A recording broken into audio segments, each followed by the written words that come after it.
नमस्ते दोस्तों, silver says hub समुदाय में आपका बहुत बहुत स्वागत है। हमारे समुदाय के लिए एक डेली डाइट प्लान बनाना आयरलैंड स्टैंडर्ड को अपनी जिंदगी में उतारने का एक शानदार तरीका है। आज के इस विश्लेषण में हम सिर्फ इस बात पर अड़े नहीं रहेंगे कि क्या खाना है और क्या नहीं, बल्कि हम इसके मूल कारणों पर ध्यान देंगे कि हमारा शरीर खाने को प्रोसेस कैसे करता है।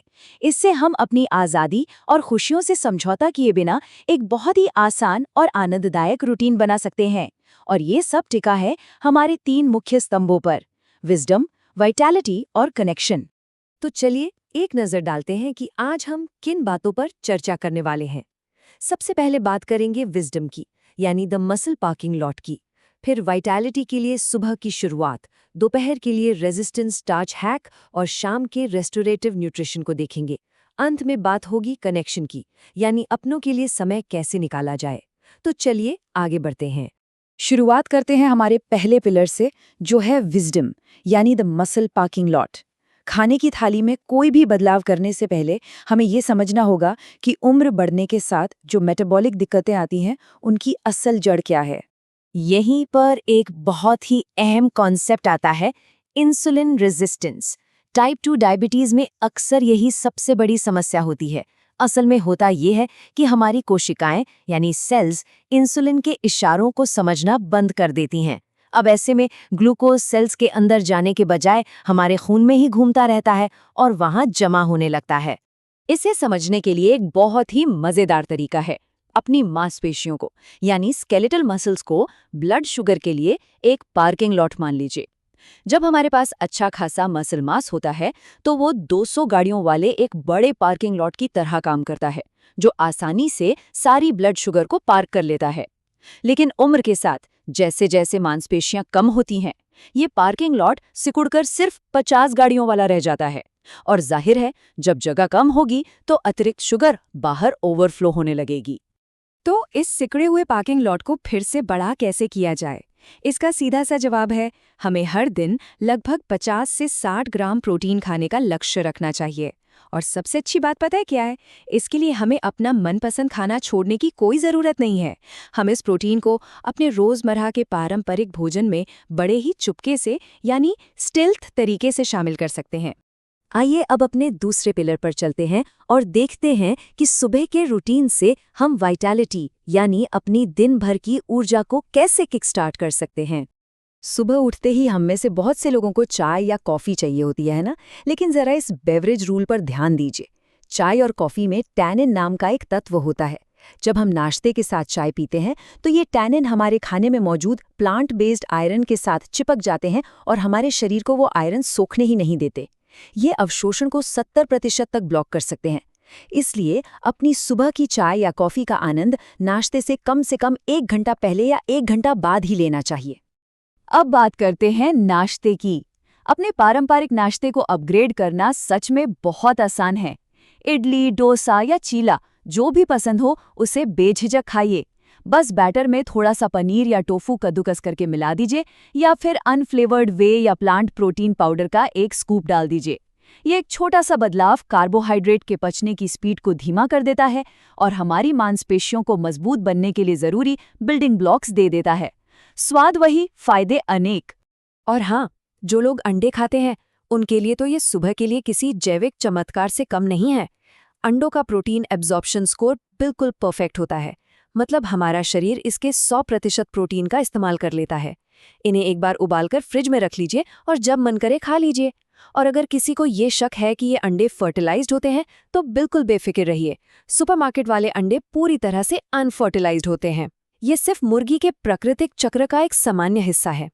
चलिए अब दोपहर के खाने की तरफ बढ़ते हैं और लेफ्टओवर्स यानी बचे हुए खाने और हमारे पाचन से जुड़े एक कमाल के विज्ञान को समझते हैं। अब यहाँ एक बड़ा ही अजीब सा लगने वाला सवाल है। कल का पकाया हुआ, फ्रिज में रखा ठंडा चावल ताज़े और गर्मा-गर्म चावल से ज़्यादा फायदेमंद कैसे हो सकता है? खासकर तब जब बात ब्लड शुगर को कंट्रोल करने की हो।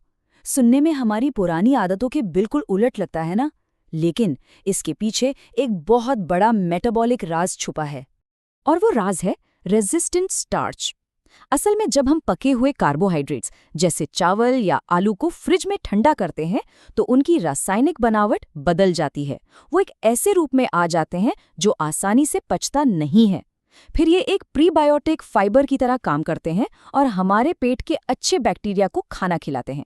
नतीजा, ताज़े गरम चावल खाने से ब्लड शुगर में जो अचानक उछाल आता है, ये ठंडा किया हुआ चावल उसे बहुत ही शानदार तरीके से रोक देता है। दोपहर के खाने में एक और चीज़ है, दाल। दालों और फलियों को हमेशा प्रेशर कुकर में ही पकाना चाहिए। कुकर का जो हाई टेम्परेचर होता है वो दालों के सख्त फाइबर और उन एंटी न्यूट्रिएंट्स को पूरी तरह तोड़ देता है, जिनकी वजह से अक्सर गैस या भारीपन महसूस होता है। ऐसा करने से ढलती उम्र वाले पाचन तंत्र के लिए इस प्रोटीन को हजम करना बहुत ही आसान हो जाता है। अब बात करते हैं एक बहुत ही कमाल के आयरन हैक की। पौधों से मिलने वाले आयरन को सोखना हमारे शरीर के लिए थोड़ा मुश्किल होता है, लेकिन अगर हम अपनी दाल या पालक की सब्जी में थोड़ा सा नींबू निचोड़ लें या आंवला मिला लें तो जादू हो जाता है। विटामिन सी इस प्लांट बेस्ड आयरन को रासायनिक रूप से अनलॉक कर देता है, जिससे हमारा शरीर इसे पूरी तरह से सोख पाता है ना कमाल की टिप?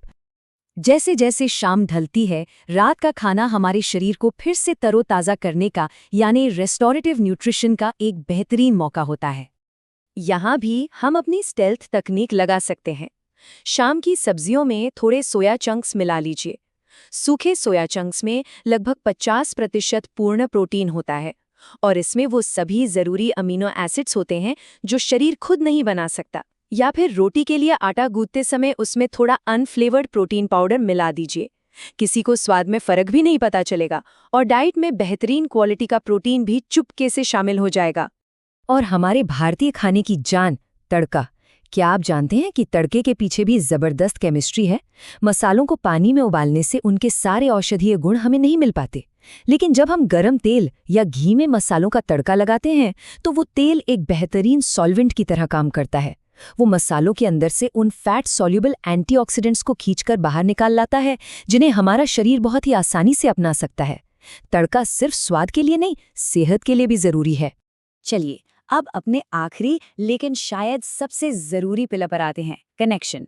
उम्र के इस पड़ाव पर अच्छा खाने का मतलब ये बिल्कुल नहीं है कि इंसान बस रसोई में ही खटा रहे। ये जानकर शायद काफ़ी लोग हैरान रह जाएं कि एक खुले बर्तन में खाना उबालने की तुलना में माइक्रोवेव का इस्तेमाल करने से भोजन के पानी में घुलनशील विटामिन्स कहीं ज़्यादा सुरक्षित रहते हैं। जहां उबालने से सिर्फ 40% विटामिन बचते हैं, वहीं माइक्रोवेव से 80% तक विटामिन्स बरकरार रहते हैं। तो आधुनिक सुविधाओं से डरने की कोई ज़रूरत नहीं है। बिल्कुल, हमें आधुनिक सुविधाओं को खुशी खुशी अपनाना चाहिए। फ्रिज का इस्तेमाल करके हम रेजिस्टेंट स्टार्च बना रहे हैं और माइक्रोवेव से खाने को सुरक्षित तरीके से गर्म कर रहे हैं। ऐसा करने से हम न सिर्फ अपना पोषण बढ़ा रहे हैं, बल्कि वो कीमती समय और ऊर्जा भी बचा रहे हैं, जिसे हम अपने परिवार, दोस्तों और समुदाय के साथ बिता सकते हैं। जब हम दिन में 3 बार रसोई में मेहनत करने से बचेंगे, तभी तो अपनों के साथ जुड़ने का समय मिलेगा।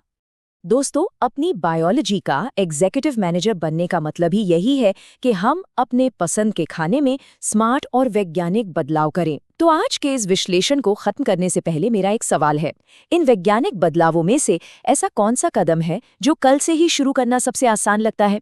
क्या कल से चावल को ठंडा करके खाया जाएगा या फिर रोटी के आटे में वो स्टिल्थ प्रोटीन मिलाया जाएगा?